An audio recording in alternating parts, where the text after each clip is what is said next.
Hi, I'm Dr. William Nudera, a board-certified endodontist practicing in Bloomingdale, Illinois.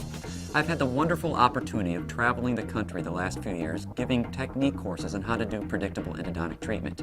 A common question that gets asked of me is, how fast can you do your endodontic treatment? The answer to that question is not how fast I can do my treatment, but how efficiently I can do my treatment. Some techniques were taught to me by an endodontist practicing in San Diego, California, named Dr. Gary Carr, that helped me improve my efficiency immensely, and I'd like to share some of those techniques with you today. Some clinicians have multiple handpieces with multiple burrs associated with them. I find it much easier to have an assistant transfer the burr for me. It's easy to do. You just call off the burr, hand the handpiece to your assistant, have him put the new burr in, and hand it back to you. It's a very seamless way to do an access, refine a preparation, or do whatever you need to do without reaching out of the field in order to perform the treatment.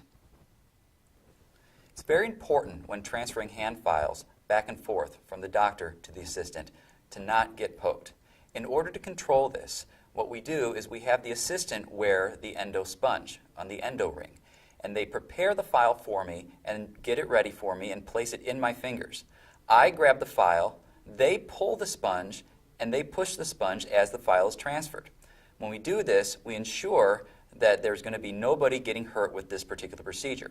A gentle push and a gentle pull is controlled solely by the assistant as opposed to me. That way, I don't have to take my eyes off the field, and it's a very efficient way to continue transferring files. If your assistant is unfamiliar with what file that you're needing next, just call it off, and they'll have it ready for you in that next spot in the sponge. In the same fashion that hand files are transferred, rotary files are transferred. I am responsible for loading the files onto my handpiece because that's what I feel comfortable doing. But a gentle push and a gentle pull from the assistant is all it takes to transfer those files back and forth. A push and a pull. That way we ensure nobody gets poked, and it becomes a very safe and efficient way to transfer files.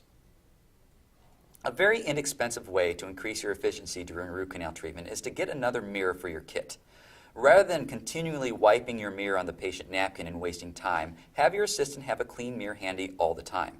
When you need the new mirror, ask for the new mirror. Your assistant can easily take the old mirror that's dirty and replace it with the new clean mirror. That way it improves your visualization throughout the entire procedure without the necessary movements. Another way to be more efficient during your endodontic treatment is to have a couple of pairs of locking cotton forceps.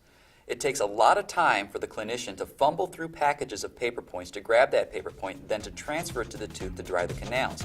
If you have your assistant load that paper point on the extra locking cotton forceps, it can be easily transferred back and forth, saving you time and decreasing the patient's time in the chair.